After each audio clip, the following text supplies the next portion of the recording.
Jannah without a legitimate reason. Jinn possess someone. Ask a jinn. How would I know? I'm not a jinn. The Qareen. I'm not a jinn. Possessing someone means that he would overtake control over his senses, over his decisions. He would impersonate someone else. He would talk in different languages. He would make him do things against his will. This is possession, jinn possession. But the Qareen is not possessing you. The Qareen is with you, running in your veins, telling you that do this or don't do that. Don't pray Fajr today. Why don't you watch Netflix? Why don't you listen to Taylor Swift? Taylor Swift. I used to be a Swiftie, but now not anymore, alhamdulillah. So things like that is haram. This is what the Qareen does. But to be possessed by jinn, this means that he would take control over an individual, make him do things against his will. Is it because they are sinning too much?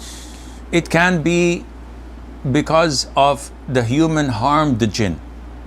So for example, sometimes pouring hot water in a hole in the ground or in the sink without saying Bismillah, that would trigger harm to the jinn, and it would cause them to attack back. Maybe not saying your adhkar in the morning and the evening, and after fard salat, and before going to bed, and before leaving the house. So you're not protected. You know, it's like having a laptop without putting antivirus and browsing dubious websites. You're going to be hacked. You're going to be possessed by a virus, a Trojan horse or whatever they call them. And this is because you're not protected. There are many reasons for that, but it's not the norm.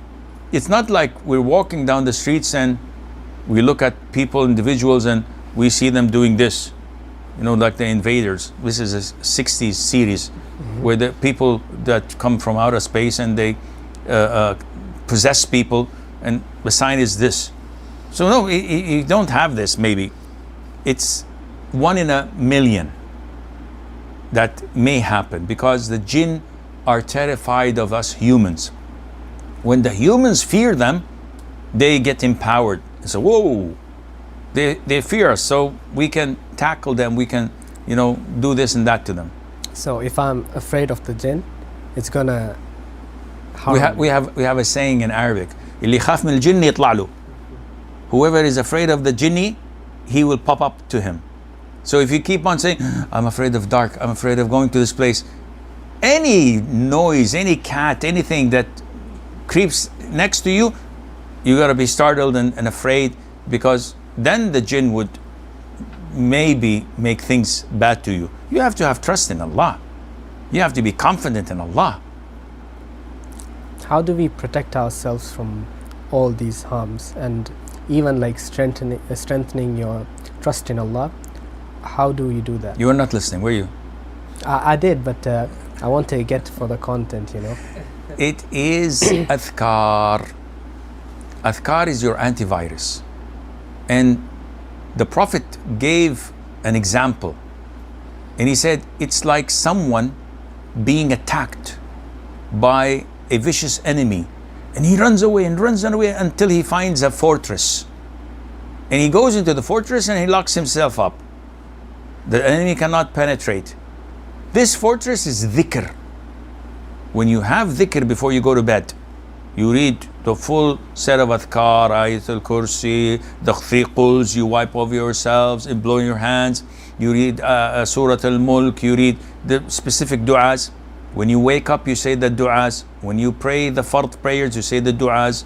Fajr and evening adhkar, which takes like 10-15 minutes. You stay in the masjid, you do them, you finish them, you accomplish them. Then you will be protected. Trusting Allah Azza wa Jal, knowing that Allah is your protector. Nobody can harm you. Jazakallah khairan, Shaykh. I think I took too much of your time.